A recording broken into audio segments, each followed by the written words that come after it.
everyone, welcome back to my part 2 of my Volibear guide, and this is a continuation of the first part, which we covered several topics, and we're going to finish it off on this section. We're only going to cover 2 topics here, and we're going to be covering items and items I don't like, and then this will be finished with a third part. So I'm going to give a quick overview on my items for Volibear.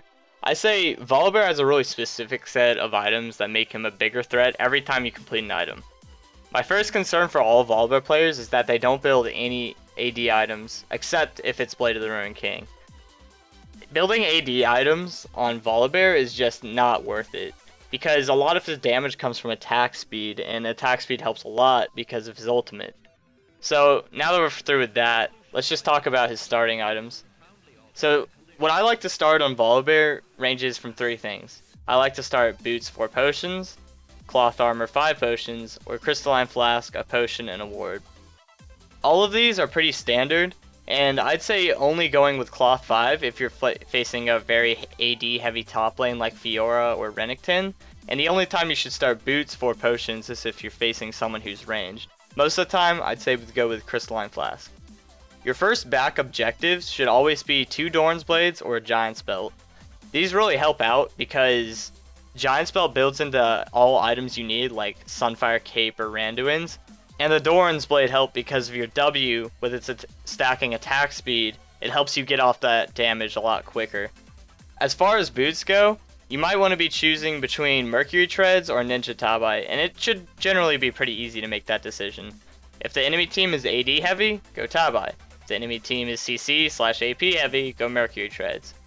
One thing to do is also you can go Tabai in lane if you're facing someone like Riven. That's really hard to beat in lane. And then you can get late game Mercury Treads, and it's really all depending on the situation and the enemy champions. For enchantments, I'd say always go Home Guard, Alacrity, or Furor.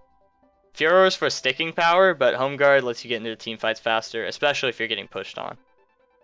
The 3 core items I say for Volibear are for damage, Blade of the Ruined King, for MR, Spirit Visage, and for armor, Sunfire Cape. These are the core items because a lot of people argue that Blade of the Ruined King shouldn't be built on Volibear and that he should be built all tanky. But the thing is, Volibear is really useless late game if he doesn't have any damage, and late game Volibear does extremely little damage already because of the armor reduces your bite by a lot. So you're relying on your ultimate to do most of your damage. And I think Blade of the Ruined King fits perfectly here because of the attack speed it gives and the active it gives you. It helps Volibear with the sticking power he really needs because Volibear is probably one of the easiest kiting characters in the game. Spirit Visage is core on Volibear because of his passive.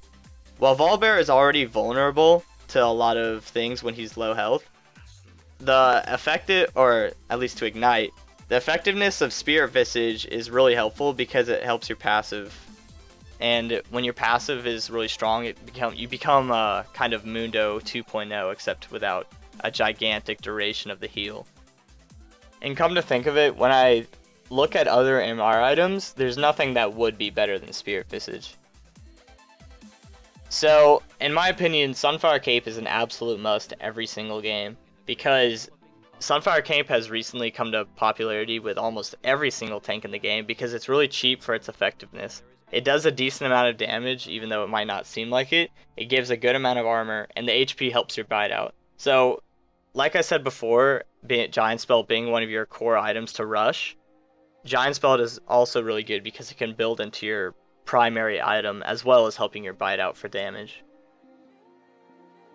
Some other items that you want to take a look at is, I'd say, Guardian Angel, Randuin's, Frozen Mallet, and Warmogs.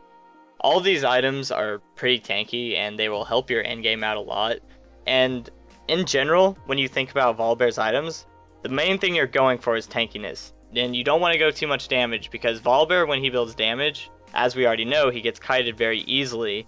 He can just get blown up late game, and you really want to be that meat shield for your AD carry. And when you look at all of his items, you're just going for whatever is going to make you a completely unstoppable tank. And so I think a really good item for the end game is Guardian Angel because of the Resurrection passive. So even if they do focus you down, and it's also important to note that When you go down as Volibear with a Guardian Angel on, your passive will still be healing you while you're dead. Randuin's is very good because of the slow it gives you, makes you less kiteable. And Frozen Mallet is also pretty good because the same reason as Randuin's, you won't be kited as easily. Okay, so now let's go on to items that I don't recommend. And of course this is pretty arguable with a lot of people, but I'm just going to give my opinion here. So the first one is Static Shiv, and I've tried this item several times. It provides very minimal damage, its attack speed is great, but it provides no tank power, and getting it kind of hinders your ability to carry without dying really fast. The critical strike rating isn't any good because you stack attack speed and tanky items on Volibear, not attack damage, so the crits won't help you that much.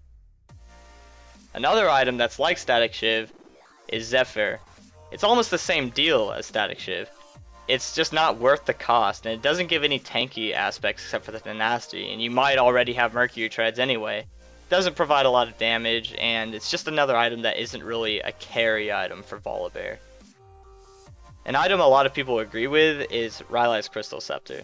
I've seen a lot of people ask me about this and saying it's great, but I really don't see it. I like how it can slow, and I get how that can be good with your ultimate, but it's really expensive, doesn't provide any attack speed, and all you really need is your Q and E to stick to people, maybe even Randuin's. But I say if you want an item to help stick to people, you just want Frozen Mallet or Randuin's. Don't go Rylai's Crystal Scepter.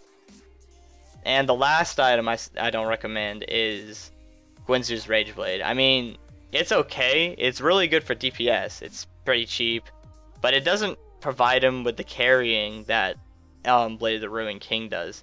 It's not a bad item because, you know, all the DPS and then the passive at the very end if you get low. So once you get your passive going and the Guinzu's passive, you'll start getting pretty big. But if you really want something with carrying power like Guinzu's, just go with Blade of the Ruined King. There's no need to go 2 damage items anyway. Now this isn't necessarily something I don't recommend building, but a lot of people ask me about Trinity Force all the time. And my opinion in Trinity Force in general is it's not that great on people who are melee unless you're like Jarvan or Udyr. I don't think Trinity Force is that good because it's just not worth the amount of gold. And a lot of people will argue, well, if you get Trinity Force that has a really good win ratio on it. But I believe that's because Trinity Force, being its cost so high, if you're able to buy that item, chances are you're already ahead. So don't come arguing with statistics and stuff. I really only think Trinity Force is good on ranged carries at the moment. Okay, so that wraps up part 2 of the Volibear guide, and remember to stay tuned for part 3. We'll be finishing off with his early game, mid game, late game, some tactics on how to play Volibear.